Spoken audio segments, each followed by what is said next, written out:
Welcome back to Esports Weekly with Coca-Cola. Each week, we bring you essential news, top headlines, and in-depth discussion from the world of esports. On today's show, we wrap up IEM San Jose CSGO and League of Legends tournaments, interview NBA star Gordon Hayward on his love of esports, and talk with Golden Boy, HellPockets, and Nick Allen about what we can expect from 2016. This is Esports Weekly with Coca-Cola. What's up, everyone? It's time for the top esports news in this week's refresh. Navi destroyed the competition over the weekend at IEM San Jose, taking out TSM in the finals 2-0. North American teams had high hopes of breaking out at the event, but came up short. Cloud9 and CLG both fell in their opening match. Team Liquid, on the other hand, did manage to knock out VP in the opening round, but lost to Navi in the event semifinals 0-2. We talked to Guardian Team Opera for Navi, who mentioned that he thinks they're feeling very confident going into 2016 and predicts they'll be the team to beat at the new upcoming major leagues. Origin cemented their spot as the top League of Legends team in IEM San Jose, beating TSM and CLG on the way to $25,000 prize for first place. With their new mid laner Power of Evil proving himself capable of filling the legendary Xpeke shoes, they brought down both of the North American squads in decisive fashion, not dropping a single game in either match. Said Power of Evil on Twitter, "I can't describe how happy I am. Last time I finished second place with Unicorns of Love, this time first place with the awesome Origin GG squad. Next time we see Origin will be the first week of the EU LCS.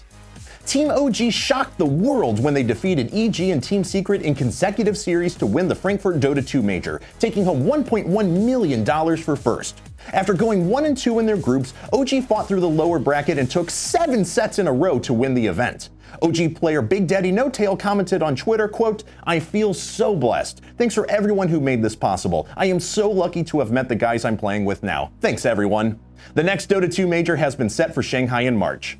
EA announced that they're starting a new esports initiative for Madden 16 with their Madden NFL Live Challenge. A new ranked mode in the game, Draft Champions Ranked, has been introduced, and the top 64 players on the leaderboard for this mode at the end of December will be invited to participate in a series of tournaments. This culminates in the top 4 being invited to live matches during Super Bowl week in San Francisco, with the winner taking home $20,000 for their efforts. Catch the matches every Friday at noon Eastern on Twitch.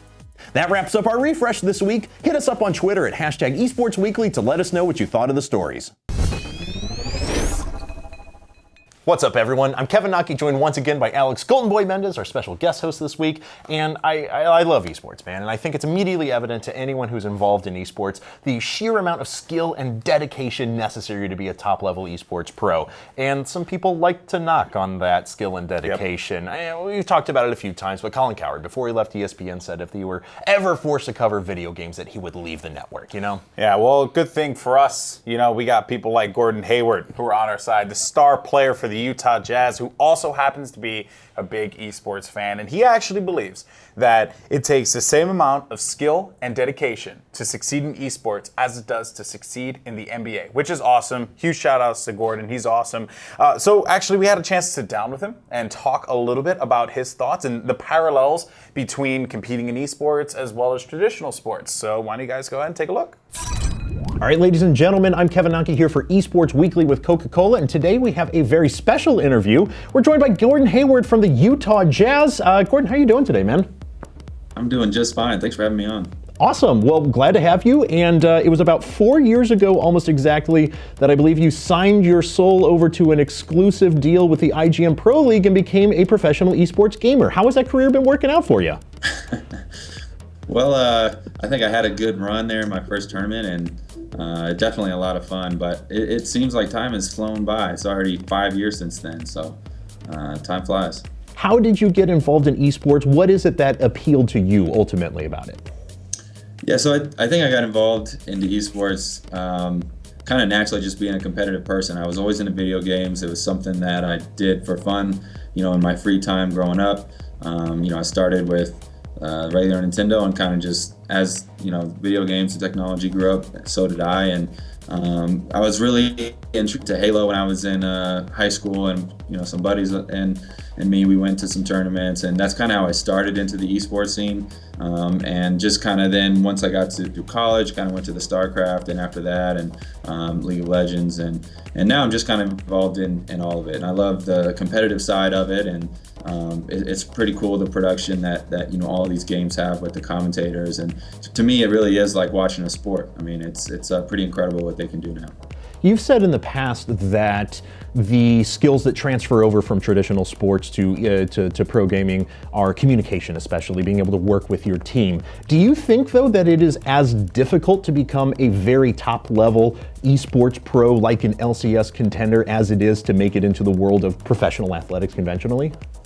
Yeah, I think it's pretty much the same. I mean, it's one of those things where you have all these people trying to be professional athletes, and when they tell you growing up, there's a certain amount that are going to play, you need to make sure you stay in school, and all that stuff. And I think it's the same thing for video games. There might even be more people now today that play video games, and there's only a certain amount that get a chance to be on an LCS team and be up there on stage. And it's very difficult, I think, just because of the amount of players playing, the competitive nature of it. Like I said earlier, just the fact that you can get relegated and kicked off, after one season or whatever. There's always people trying to take your job, and it's the same thing. Yeah, there's 60 people drafted each year, and it's very competitive. So I think similarities right there are two obvious ones. Do you think that there's anything that sports do that esports should be doing right now?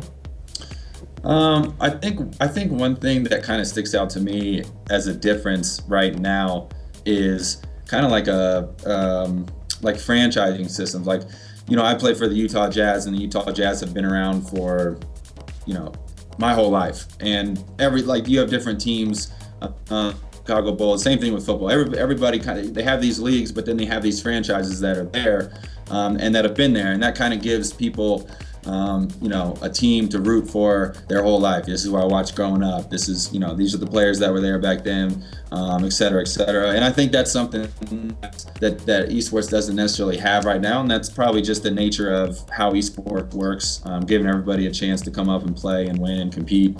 But I think, that might be the next step as the games and as teams. They kind of have it right now. You got different teams, C9, EG, TSM. With they have teams in different games across the board. But I think when you start to see kind of teams are fixed, that this is a team that and you root for, and when there's a new game that comes around, this team's gonna be there.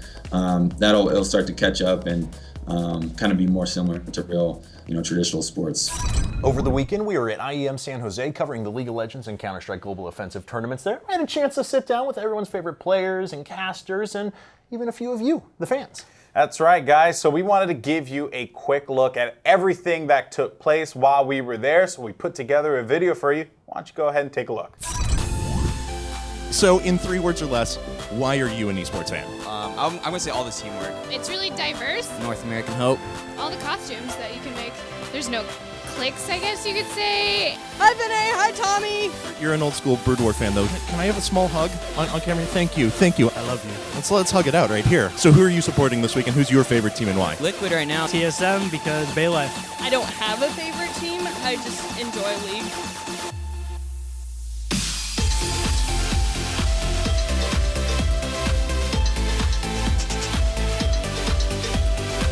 Finally accurate when I say the end this one confidently, and an amazing, impressive 2-0 in this new lineup. 2 33-minute victories and counter-logic game, just like Team Solomid have 2-0'd.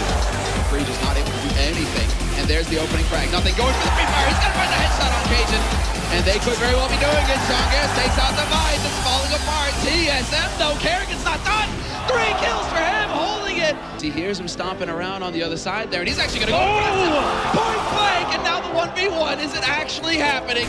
Quad kill. Is it the ace clutch for Kerrigan? He goes to Strike, but it's not gonna do it. Shroud is there to save him. Cajun right below him though. Peekaboo takes out the 1, and it's going to be down to Shroud. Jump shot from Cajun, and the follow-up. It is over. They get it in the end. It went 3 maps, but Cloud9 will not be moving on to the semifinals. Instead, it will be Team Solomid. Clock is running low, and the superstar, the man himself, Guardian, is still alive. The damage comes out. Now Steve's going steal. Guardian and Steve to close it down. And Na'Vi clinch it in overtime.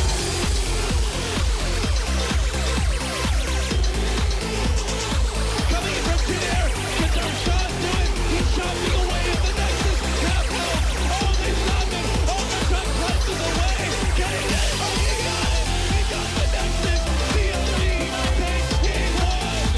A sizable, convincing 2-0 over the new TSM lineup. A worthy finalist here at IEM San Jose. And it was a clean victory overall. 3-0 Origin.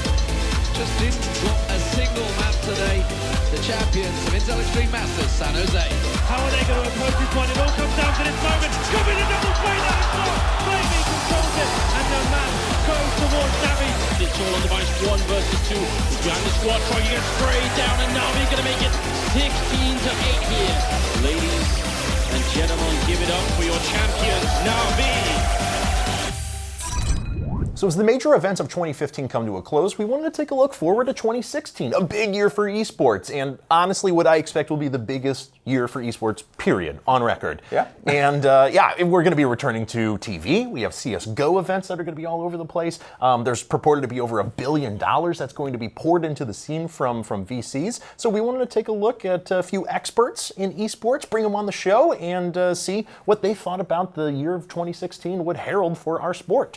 So we had Nick Allen, of course, who's a longtime League of Legends operations manager. Yep. He went over to fine Twitch. Man. He is fine a fine. man. He is a fine man. So fine. He's gone over to Twitch now, and he's actually designing esports circuits for people around the globe. We brought on HellPockets from the fighting game community, who's been a longtime player and commentator. Yeah. And I even talked about console FPS, right, which is the most important topic of them all. No, I'm just messing. Naturally, I don't give you enough time with those, do I? You don't give console kids the love that we deserve. No, but it was a great time. I had a blast talking about it and speculating what 2016 is going to be. Yeah, absolutely. So we wanted to show you some of the best conversation that we had there. So take a look. Yeah, please, by all means. I'm actually fine. Oh, he's onto something right there, actually. That's the problem, right? As more money comes into the space, right, more government regulation is going to get involved. Eyeballs are going to be placed on it, and then at that point, people, you better clench the butt cheeks. You know what I mean? Because they're coming. And also though, you did mention sustainability, and I kind of want to echo what 112 said, where a lot of teams are looking for stability now too. I would argue that 2015 is going to be a very scary year for esports, and I would even say that this year we will look at this as the good old days. And we're living in the good old days, is to kind of quote that Oculus speech, because it's true. It could get really scary really fast with the money coming involved and people wanting to close what are things your out. specific concerns? Because I totally get you. You're right. I mean, when you have gambling in a scene, and I'm going to be a realist here, and even though I tend to be one of the stronger people to say that gambling should be separated from direct sponsorship of teams and players, especially given how young the demographic can skew. But what are your specific fears? Because I'm very against gambling in most circumstances, but I realize to have professional sports, you have to have gambling. It is going to exist one way or another, whether you like it or not. So you can choose to regulate it and make it a value add to your scene, or you can choose to ignore it at your own peril, and you have match fixing problems like you do in Korea.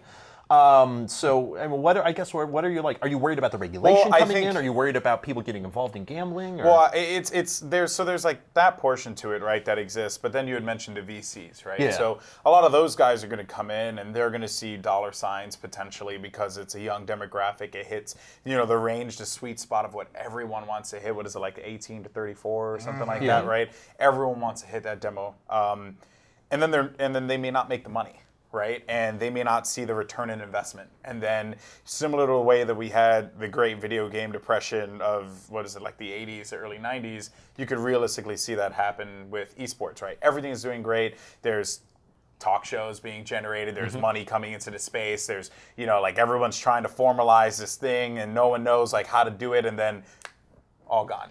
Esports, pretty much like Atari. That is exactly That's the actually nightmare. A really good point, the reoccurring nightmare that I always have is just that it can just end just like that. Some days people just don't show up to the event. You know, it's weird. I think we're at the point now where we have enough non-endemics involved in the scene. So, I mean, we've got enough money now that you got to figure that there's some long-term stability here. We just got to figure out how to regulate it. Hopefully. So, I think the last 3 years were the years of like eyeballs, basically, of like tons of people getting into esports and views and a lot more attention on the sport. And the next year is the year of money, and probably the next few years. Yeah, I agree with that. Yeah. My big concern is that, generally speaking, how is this money coming in to the scene, right? Like when you're a sponsor, non-endemic, endemic, who are you sponsoring? You're sponsoring leagues and you're sponsoring teams traditionally, right? And these are the people that get themselves out there and allow themselves to be sponsored. You don't see individual players being sponsored traditionally because they're sort of allied with their teams, right? So I guess my big concern is, as this money is funneling in, how's it getting down to the players, right? Like the teams and leagues are probably going to be bringing in a lot and sort of have a responsibility to make sure that the players too are getting a piece of this. And so I guess the big concern is how is it going to trickle down, so to speak, right? And in addition to that, what happens if it doesn't? All right, that's going to wrap things up for our special Wednesday episode of Esports Weekly with Coca-Cola. As always, hit us up on Twitter at #EsportsWeekly to let us know what you thought of the show. We'll catch you next time.